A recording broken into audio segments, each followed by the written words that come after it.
We open on Lupin stealing a hat that belonged to his grandfather.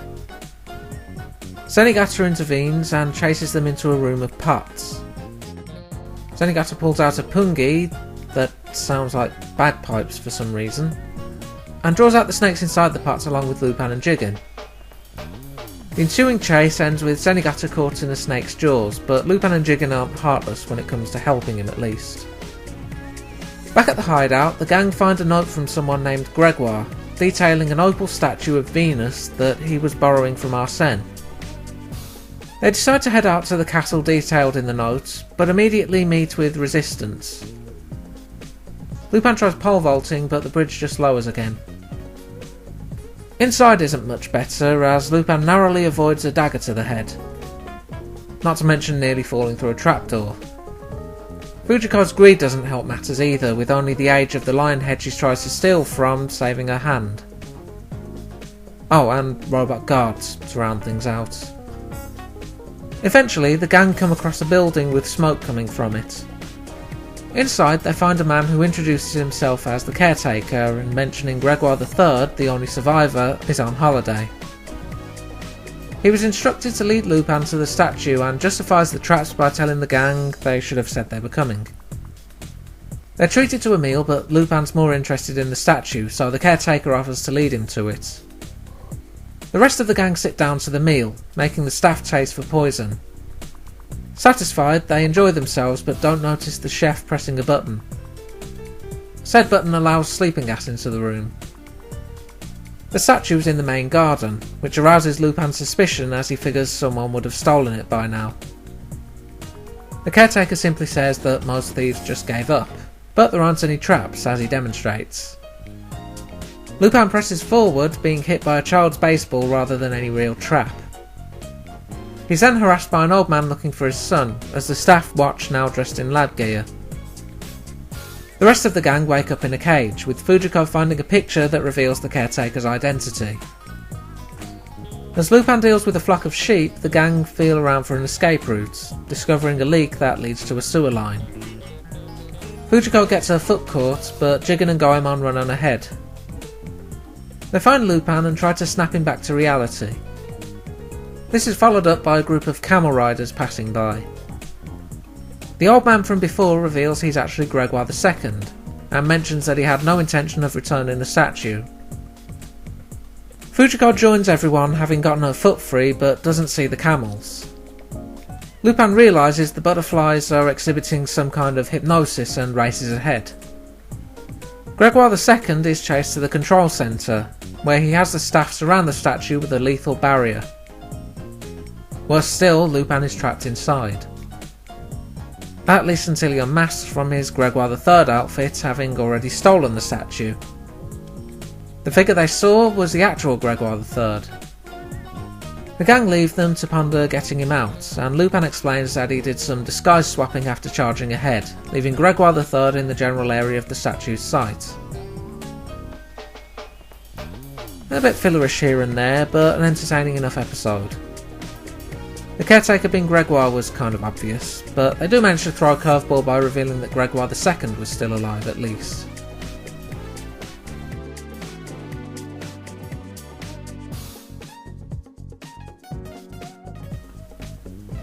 Paris in the fall. Lupin is doing a photo shoot with Fujiko, who's acquired a scarf that apparently holds a map to Napoleon's lost treasure. Oh, and he gets knocked out as he takes the photo. Zenigata is currently at the ECC, where the chief is more interested in proper name pronunciation than catching Lupin. He does present him with a gun that fires glue and a reversing spray, however. Lupin's convinced that Fujiko's been kidnapped, but Goemon notes that she's calm in the photo Lupin took. Lupin decides to investigate the treasure further, citing the infamous impossible not in the dictionary quote when Jigen says it won't be possible to find anything on it. Disguised as a historian, he meets with an expert but doesn't learn much. That and the expert is the ECC chief anyway. Zenigata's also waiting with the gun, causing Lupin's car to skid. He then encases him in the glue substance, making for an easy capture. Lupin is imprisoned with Fujiko, who admits she took the scarf from the ECC. Zenigata is awarded with a medal and a month off for his efforts. Fujiko grows worried that she and Lupin will be transferred for execution, which soon comes to pass. Jigen and Goemon watch as they're taken to a special ECC laboratory. The chief greets Lupin and Fujiko, telling them they're free to go if they can solve the mystery of the scarf. As Lupin examines it, Jigen infiltrates the building. He quickly discovers Fujiko is working with the ECC chief and finds Lupin, telling him the news. As Jigen and Goemon pass by Zenigata, Lupin meets with the chief and tells him he's figured it out. He burns the scarf, revealing the invisible ink hiding a map. The chief tells them they're free to go, if they can escape the lab, not intending to hold up his dealings. Lupin and Fujiko head into the main tunnel, which turns out to be a giant cannon. Zenigata arrives to help, but he's knocked out by Jigen and Goemon. Lupin and Fujiko race towards an opening in hopes of dodging the launching rocket, but it closes on them. Thankfully, Goemon is there to save them at the last second. The ECC chief finds a cave with the treasure, but it turns out to just be painted gold. Then the rocket hits them. Lupin reveals that the real map was discovered when he pulled at the scarf in frustration upon learning of Fujiko's deception. The location is an island now used as a US bomb testing site, meaning it's likely been bombed to dust. As one last act of revenge, they decide to cut Fujiko's outfit down to her skivvies for putting them through all this. Sometimes it's nice to have Lupin working with one member of the gang primarily, and this episode delivers on that. Though unlike the last time Lupin and Fujiko worked together, we see a more greedy backstabbing side come through. Even with that, Lupin still saves her because, well, she's part of the gang. Granted, not without a bit of vengeance for getting them into the mess initially. One thing that is a pity was that we got a daring rescue by Zenigata cut short.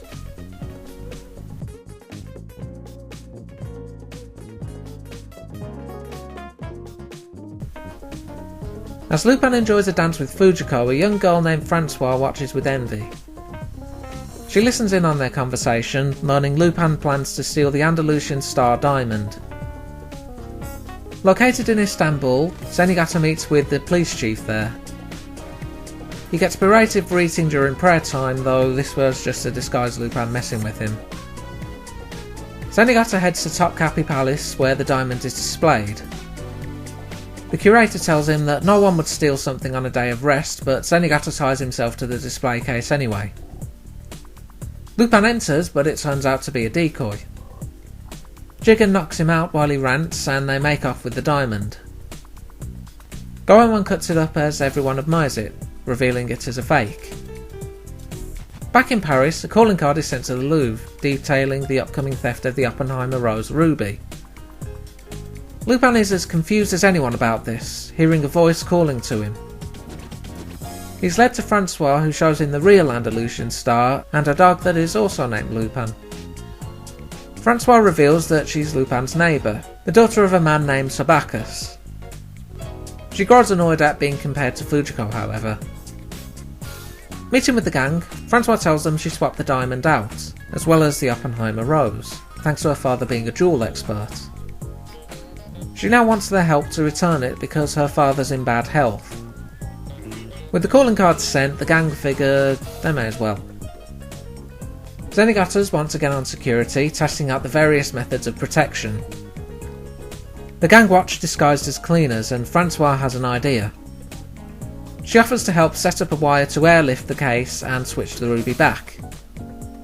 As Lupin heads to pick her up for the heist later on, he spots Sobacus jogging. Later, Francois infiltrates, pretending she's delivering a meal from the French president. She also asks for Zenigata's autograph, slipping a tranquilizer in his glass as he signs.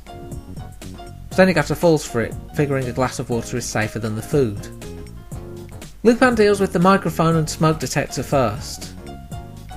Francois then uses a special light to seal off the laser grid. Goemon lowers a chandelier above the ruby, and Lupin fires a tightrope to get across to it. He climbs down and with Jigen's help replaces the ruby. The rope snaps, however, setting off the alarm anyway. The half-conscious Zenigata makes it to the room, but Goemon comes to Lupin's aid. Also, the dog steals the ruby anyway. As they drive, Lupin tells Francois she can keep the Andalusian star, revealing he talked with her father and learned that she just wanted an excuse to meet him. He takes her to a school and tells her to study hard. She concedes, but reveals she has more than one stolen jewel and vows to get Lupin to notice her one day. Somewhat similar plot setup to Alice and the Cinderella Stamp here. That said, Francois wasn't quite as irritating in comparison. Plus, she actually helped out in the heist, so points for that much. Not to mention this episode fares better than that one, largely because it's set around a heist, which is an episode format I tend to have a preference for.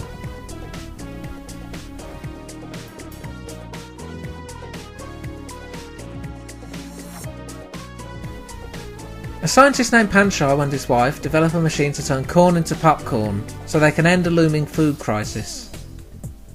It works, but the machine ends up launching into orbit. Meanwhile, Lupin and Fujiko are stargazing. He accidentally kills the mood when he switches the radio to a weather report, and Fujiko suggests they kiss on the moon. The weather report details popcorn rain, and sure enough, that's what Lupin gets. Zenigata meets with the chief of the Space Research Centre upon hearing Lupin wants to go to the moon. Lupin heads to the school Pancho teaches at, asking to kidnap him to work on a popcorn-powered spaceship. He agrees to it, and they leave Fujiko in the care of his students. Pancho's wife also opted to take part as the gang hide out in a cornfield. Fujiko stops by with the students, and then a second school bus stops by. This one has armed guards and Zenigata on board. Goemon hurls corn at them, and Lupin and Jigen take to using farming equipment. Pancho is more annoyed at the noise, so Lupin suggests they move somewhere more isolated. As Zenigata is chewed out by the chief, a messenger comes by saying that Lupin will exchange Pancho for the Space Research Centre's rocket. Said messenger is Lupin himself. Despite this, the chief allows Lupin to take the rocket, wanting the popcorn rocket for himself. Zenigata and the chief head to the location Lupin gives, but Pancho is locked in a cage with no key. Pancho's wife is also wearing a wire, allowing Lupin to listen in. He rigs up one of the popcorn machines as a makeshift gun, as Pancho figures out the formula for space travel. Lupin blasts his way through and heads down to Pancho's cell. He prepares a dinghy and tells everyone to get ready. Loading a boatload of corn into the machine, the gang overflow the entire building with popcorn and allow everyone to surface. Pancho loads the rocket with the popcorn machines and everyone gets ready. The popcorn machines malfunction, however, and drill straight into the ground. Pancho's wife explains that she mixed in the wrong spices with the corn. Jigen and Goemon shrug and head to the other side of the world to meet Lupin and Fujiko when the rocket reaches there. Probably another candidate for weakest of Series 2, honestly. It's mostly inoffensive as an episode, just kind of a bit too ridiculous even for one of the more out there story premises. Oddly enough, this and episode 106 apparently had the same writer, Yoshio Urasawa. Still, Urasawa did work on some episodes I enjoyed, plus IMDb lists quite a few credits after that, Lupin and otherwise, so I guess it's just a case of not all episodes in his style hitting. Next time, a plot to make it snow in the desert, an escape from the maze of death, a toothache linked to a baseball team, and a tangle with an old lady sees us reach episode 128. Until then,